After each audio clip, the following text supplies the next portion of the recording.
The web application. The web application is also being updated to draw on the same data, a larger, richer data set that will provide a foundation for the 5th climate change assessment that the analytics engine showcases. Next slide, please.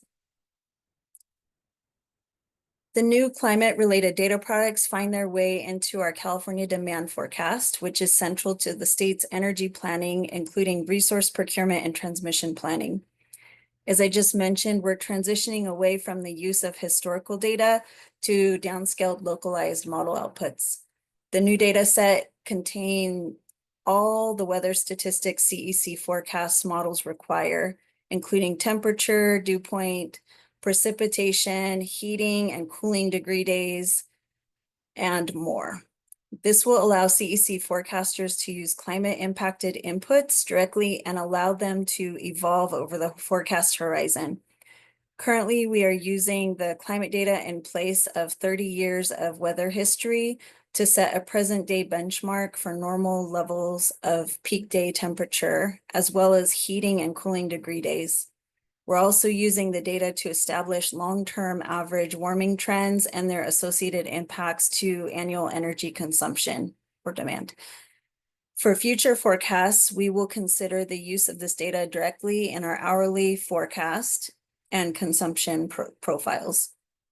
This would account not just for average levels of warming, but also evolving and novel weather patterns, including more extreme heat and cold days, longer summers, and longer heat waves. Next slide. And finally, I've tried to show a pipeline of how the data makes it into our policy reports and products. So this slide is the culmination of one of those efforts.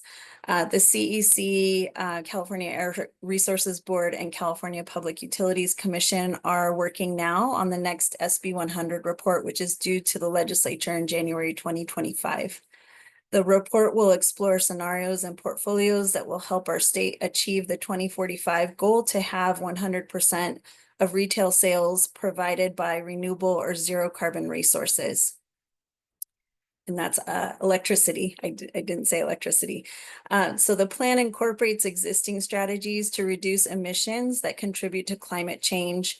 Some of these strategies are shown here, such as transportation electrification and building decarbonization.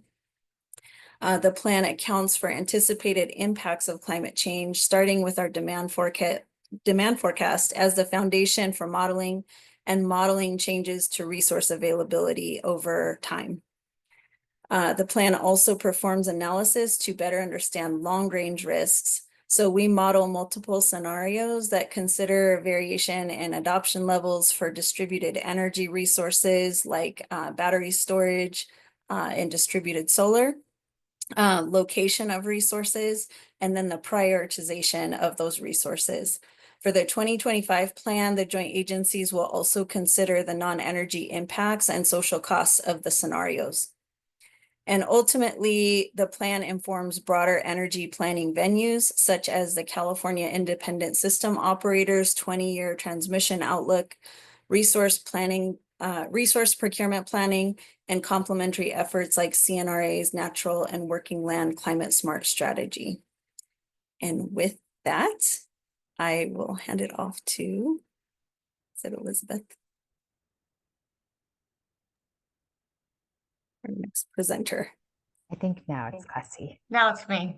Okay. Thank you. Great transition. I'm going to talk, I'll introduce myself. I'm Clessie Bennett. I am a senior environmental scientist at the California Natural Resources Agency. I work on the climate change team there. And I'm going to talk a little bit about how nature and California's lands figure into our climate policies. And so a big effort of our agency and our team is really to uplift the role of nature-based solutions within both our climate mitigation work, which has been the focus of this goal, reducing carbon pollution, but also in terms of bolstering communities' resilience to future and current climate impacts. Next slide. So what do I mean when I say nature-based solutions? We're talking about land management activities or actions that increase the health and resilience of California's natural systems. So think forests, croplands like farms or wetlands, shrublands, beaches, deserts, things like that. And once we increase the health and resilience of these landscapes, that really unlocks their ability to serve as durable carbon sinks to help us move towards our carbon neutrality goal that Sarah walked through in an earlier slide.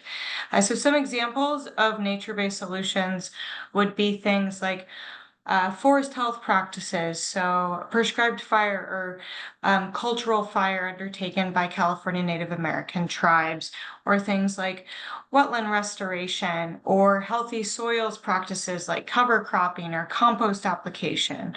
Also activities like conservation of various wildlands. Next slide. So we've got two overarching strategies. You heard a lot about the scoping plan. Our other statewide climate strategy is the California Climate Adaptation Strategy. This is the state's plan and roadmap and contains our commitments to how various state agencies and departments help build resilience to future climate impacts. And so this strategy is organized around 6 guiding principles or North Stars. One of those priorities is geared around nature-based solutions and building the resilience of our natural systems in California. Next slide. So these two documents are key inputs into the scoping plan process, which was explained earlier, and have connections with the work that CEC does that Alicia just mentioned on her last slide there. So we uplift and identify nature-based solutions through the Natural and Working Lands Climate Smart Strategy, and this is a strategy where we have identified what benefits nature-based solutions can provide for the state of California. How can these solutions contribute to our climate goals and carbon neutrality goal?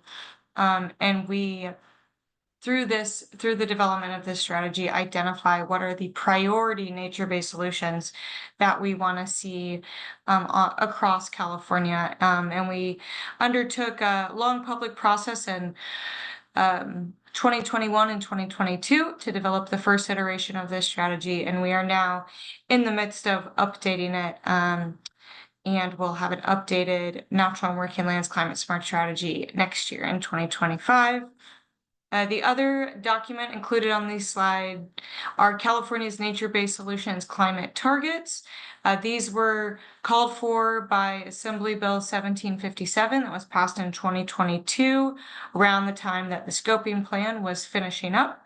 So these targets really aim to drive on how natural and working lands and how our landscapes will contribute to carbon neutrality and our resilience goals. And so these targets set quantitative activity that we hope to achieve across various landscapes in California. And with that, I think that's all I have. Thank you.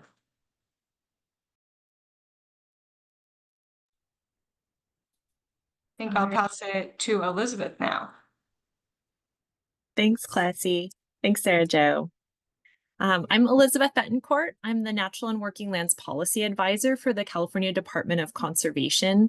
And not a lot of people are familiar with the Department of Conservation, so I just wanted to start with our mission and vision, which is really focused on, when you read it and sort of digest it, it's really focused on natural and working lands. So we do a lot of work around oil and gas regulation and regenerative and renewable, energy and agriculture, and how mining impacts our natural lands, but at the same time, is balanced with our future needs. So we're really focused on implementing a lot of the strategies that you just heard from some of my colleagues. So I'll go to the next slide, please. So I'm going to talk a little bit about how we implement some of the actions that you just heard about from my colleagues through this first slide really is focused on avoided emissions. So many folks know us through our work in geologic energy management, and that is through oil and gas and geothermal resources. We regulate these operations and primarily at this point provide permitting for decommissioning to ensure protection of public health, safety, and the environment. A lot of that work really protects against short-lived climate pollutants and methane leaks at existing operations. Our scientists and engineers and geologists ensure proper plug and abandonment of idle and orphaned wells, as well as wells that are overseen by existing corporations and companies. Our geologists identify and map minerals that are really critical to California's energy transition. Our state geologist really defines the energy transition as a materials transition, and critical minerals are the backbone. So as we move to an electrified economy, we need these minerals. Lithium is probably the most famous at this point, but also cobalt and copper and many other items, many other minerals for batteries and solar panels and electric motors. We also conserve agricultural land through the Sustainable Ag Land Conservation Program, or SALC, that we implement in partnership with the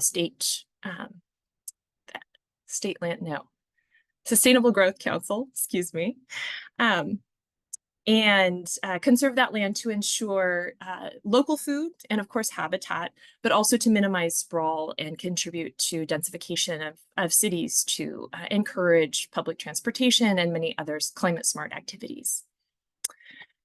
We also do and fund a lot of forest health planning. So CAL FIRE funds a lot of the actual activities. The Department of Conservation funds the planning of those activities, going through environmental permitting, making sure that communities are all in agreement and on board. Tribes are part of that conversation as well. To mitigate wildfire risk, we help to build markets for biomass offtake, and help in identifying opportunities for a circular bioeconomy through working with many of our sibling agencies, some of them here, many others out in the world, and with local governments and non-governmental entities as well.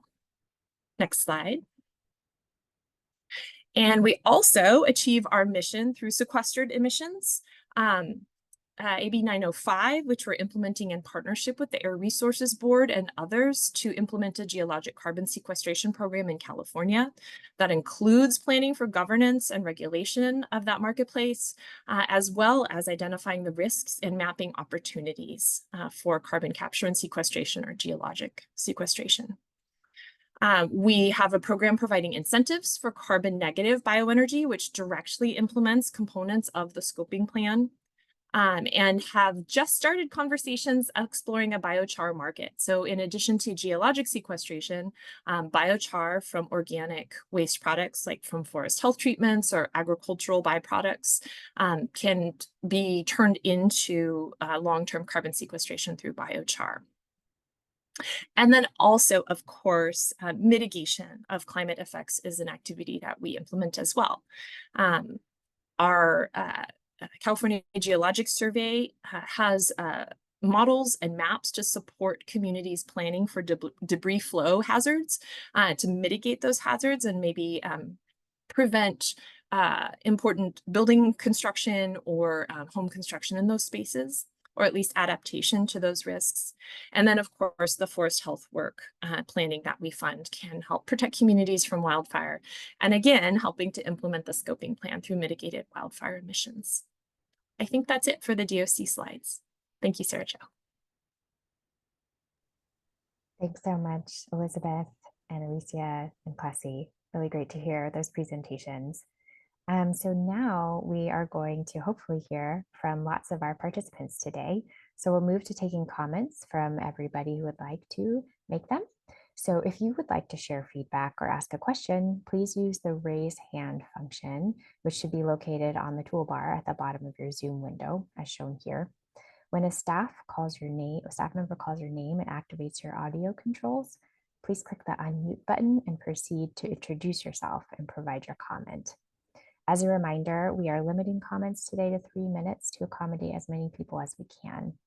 We also have a timer that you should be able to see. It's pretty small on the top right of the screen so that you know how much time is remaining.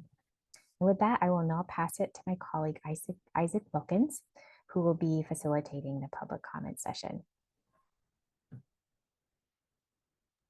Hi guys, pleasure to be here with you this afternoon or this evening. I first wanted to pass it over to Bruce. Bruce, I'm going to unmute you and you should be able to speak.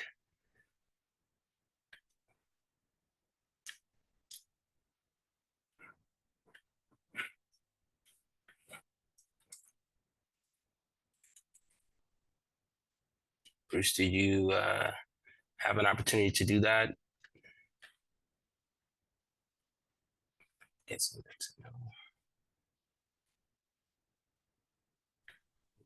Hi, can you hear me? Yes, sir.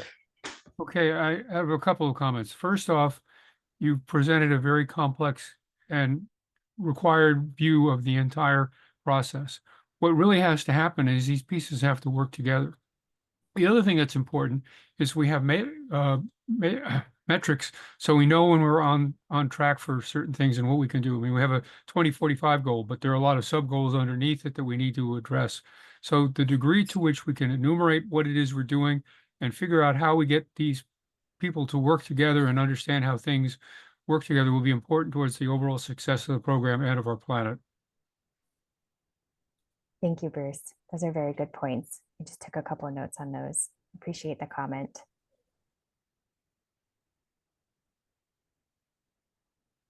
We're going to move on to our next person who has a question, Margaret Reeves. If you can unmute yourself, you should be good to go. Can you hear me? Yes. Thank you very much. Yeah, Margaret Reeves, Senior Scientist at the Pesticide Action Network. I very much appreciate your inclusion of natural and working lands, and there was mention of agriculture.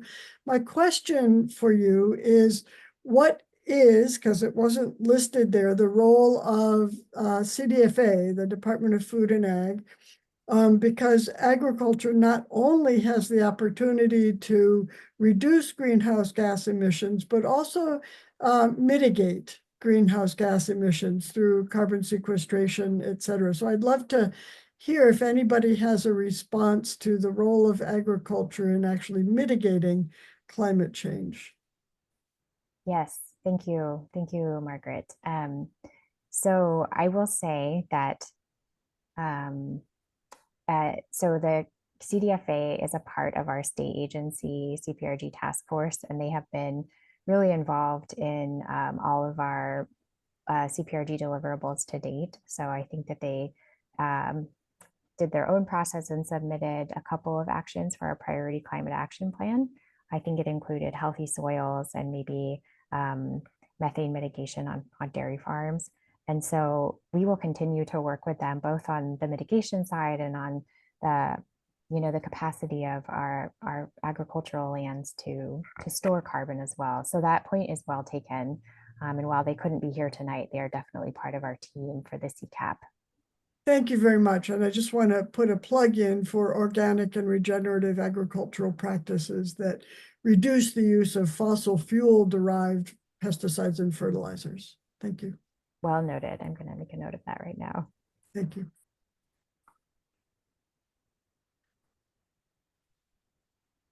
All right, so we're going to go to our next guest. It would be Ryan. Ryan, if you can unmute yourself.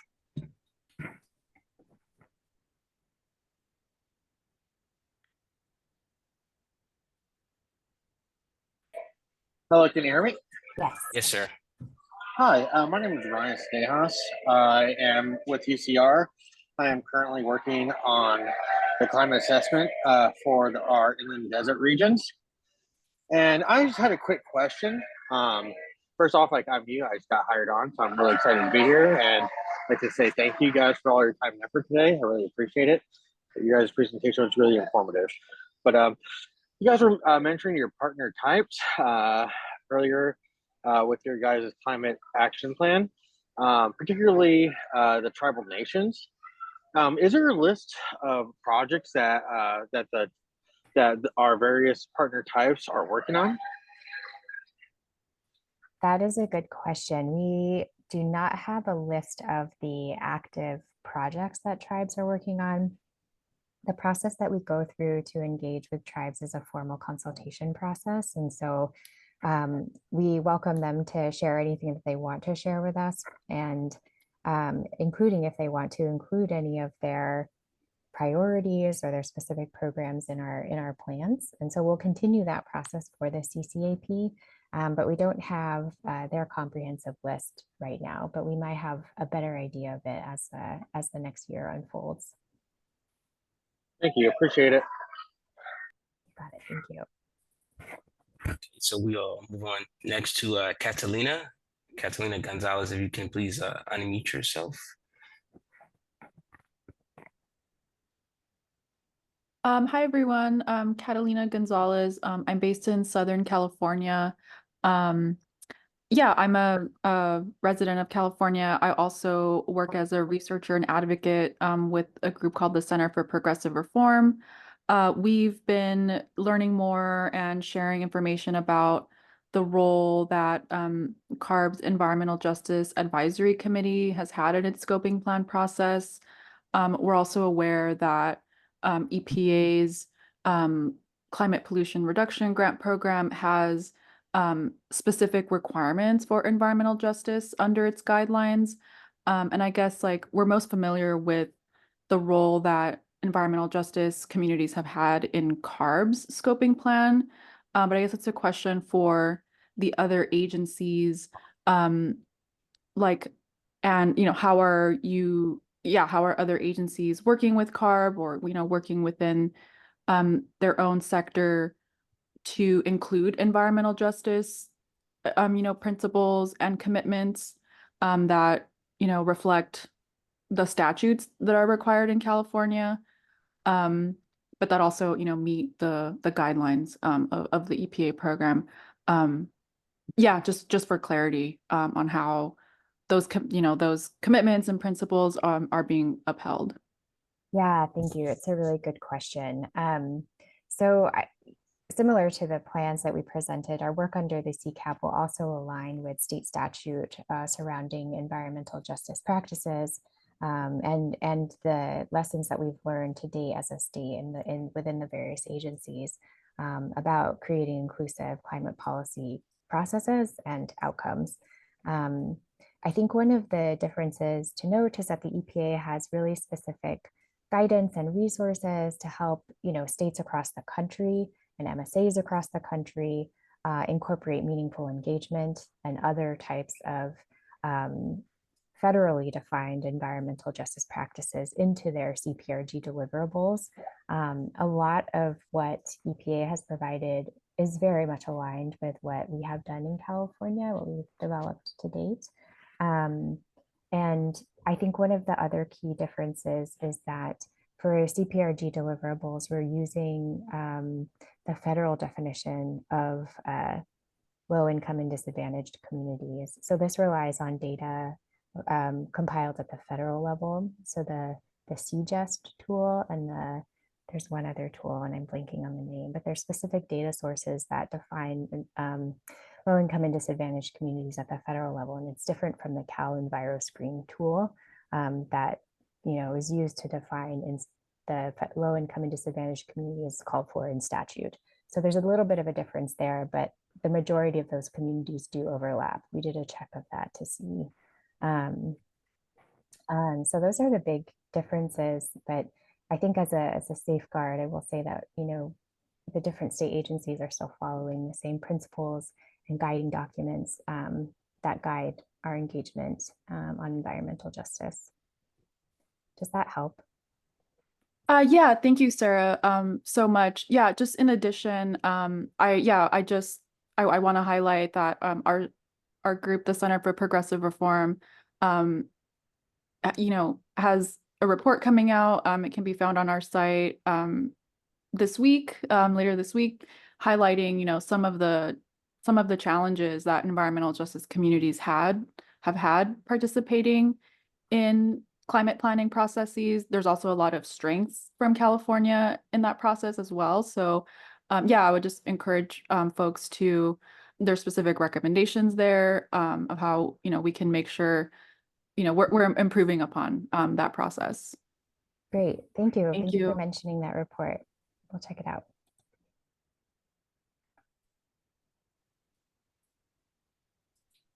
So we don't have anybody else. Maybe we'll give a few more minutes in case there are some last burning questions. Oh, spoke too soon. Tom Canolan, forgive me if I mispronounce your name. If you can please unmute yourself. Hi, thank you for the opportunity. Tom Conlon here in Sonoma Valley. I'm an old energy efficiency consultant and did work for the CEC. I just wanted to briefly comment. I noticed that one slide that the Energy Commission representative put up about the Cal ISO, load shape forecasts for the next several decades, I think is what I saw. And I was struck by how the current profile is actually pretty flat, and yet it looks like it's going to be quite high peak demand in the late afternoon, which made me think that looks an awful lot like the historic air conditioning driven profiles that we first encountered before solar power became so cheap and available. So I was curious if I really trust those. Just not having looked at it, just it flagged to me maybe those ISO forecasts need to be taken a closer look at. That we would have such a air conditioning demand or late afternoon driven peak demand period. So that's just one technical thing. And if you want me to pause and respond to that, I'd be happy to cede some time. Alicia, I don't know if you want to respond to that at all.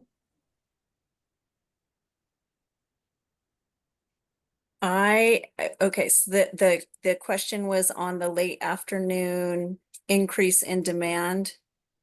That we are expecting to see up until I think the last one was 2055 or something like that. I don't remember exactly the slide.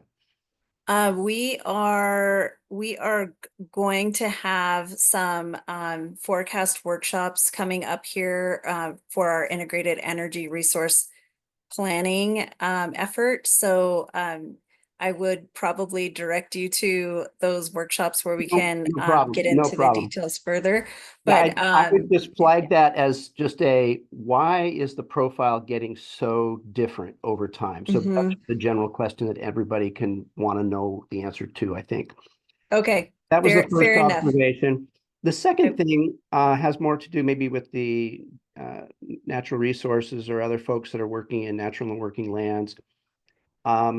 I've been exposed recently to a lot of the debate around, well, as we started to look for AB 1757 goal setting and the expert advisory committee that was put together to really see if there's some there to nature-based solutions. And I've been frankly disappointed coming out of now an energy efficiency measurement and verification protocol driven experience in the utility energy efficiency program world. I'm expecting to see very reliable, replicable, investable kinds of mitigation measures, energy efficiency measures. And I don't see those materializing right now in the nature-based solutions world. And while I think in the agricultural soils area, the expert advisory committee would agree that right now we know that adding compost carbon to the soil surface does increase biological activity in the soil. It's great for soil health and plant health, but it doesn't necessarily lead to long-term large quantities of carbon storage.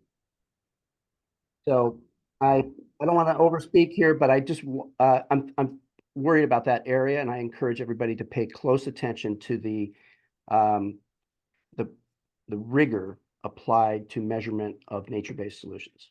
Thank you. Thank you, Tom. Cressy, I want to give you the chance to respond to that before we move on to the next comment. I don't think there was a question in there. So just noted and appreciate the comment, Tom, unless I missed a question. No, that's fine. I appreciate I could go on longer and no need to do that tonight, but this is an early stage discussion for this group. And I hope that there will be lots more attention paid to these issues over the next several years. Thank you. Yeah, I will just say we are in the process of updating our Natural and Working Lands Climate Smart strategy right now. And when we put a draft out there, would love your thoughts and comments on that, and you know, would really appreciate the expertise that you bring to the table. Thank you so much. Yeah. Okay, so now I'm going to pass it over to Julia Levin. If you can unmute yourself, please.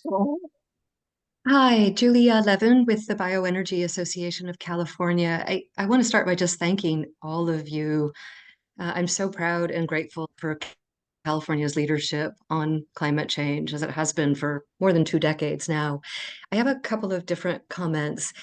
Several of you mentioned tribal participation, and we have a couple of tribal members that are trying to develop projects to convert forest waste to energy.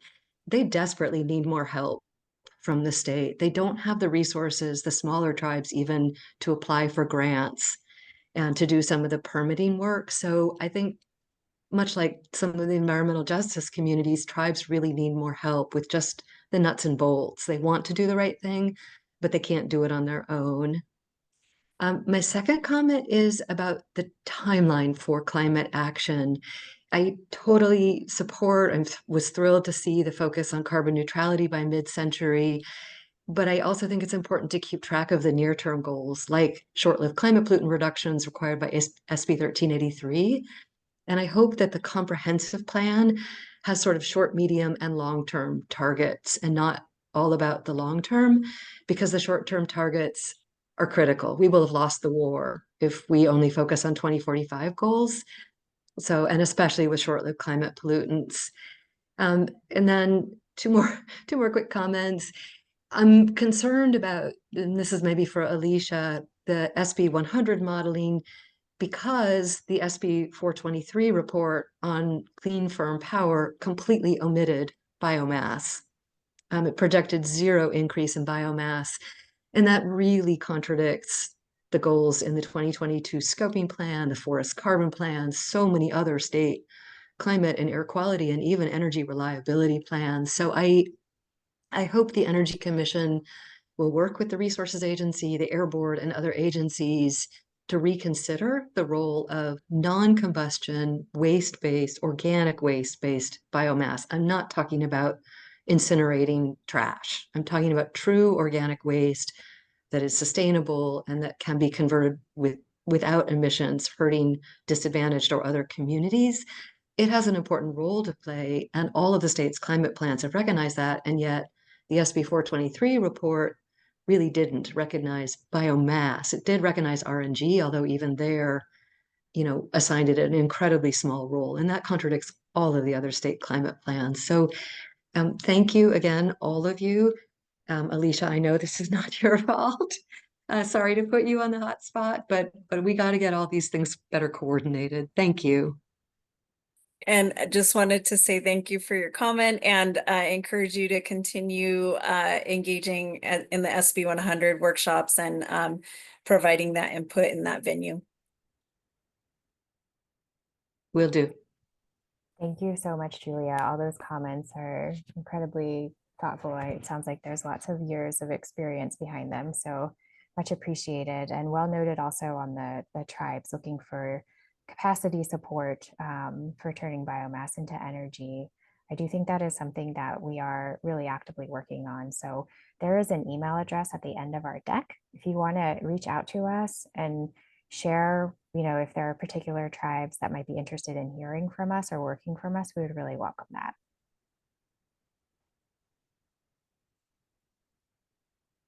We're going to maybe give a few more minutes. We don't have any questions as of current, but we can give a few more minutes. Sarah Jo, since we have a few minutes, would you mind if I addressed one of the previous comments? Of course. Thank you, Elizabeth. Yeah, sure. I'm sorry, I don't remember who brought it up, but the woman who brought up agriculture and really combined with some of what Julia just brought up in terms of biomass utilization.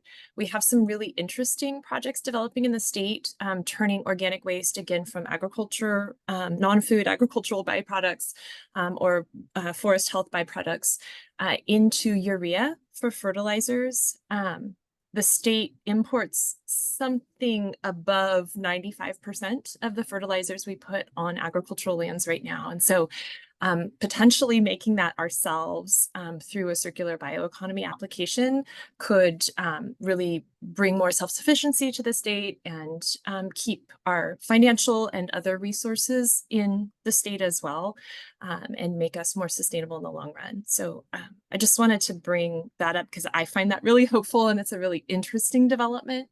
And then I wanted to add to Julia's point about tribal collaboration.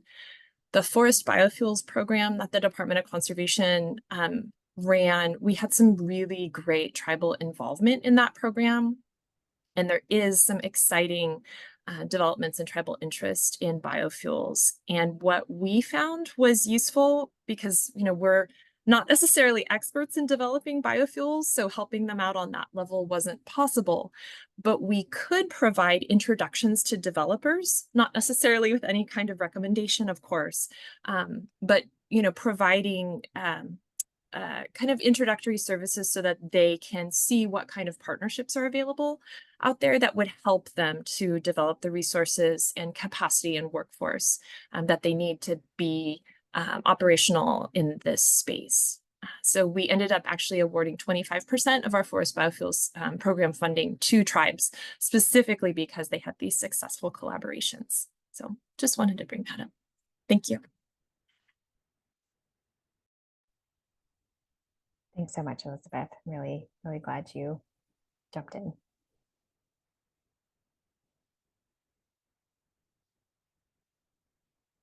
Okay, so we're not, Isaac, correct me if I'm wrong, but I don't think we have any more hands. Yeah, no more hands. Okay, so maybe Amanda, can we go to the next slide? I wanted to, before we sign off, I wanted to make sure that you all got to see that at the end of this slide deck, there's a link to the state CPRG website. This is where we will list a recording of this webinar as well as this slide deck, and where we will list future updates about how you all can continue to stay engaged and keep bringing us your best thoughts and your great input. It is much appreciated. And also here is an inbox for the state CPRG efforts. So if you want to reach out to us or send us anything in writing, we welcome you to do that through this inbox, through this email address listed here. And with that, I just really want to thank you again, all of you who joined this evening, spent some of your Tuesday evening with us. It's much appreciated, and we really hope to continue the conversation over the coming year as we develop the comprehensive climate action plan. Thanks so much, everybody. Have a great night. Thanks, everybody.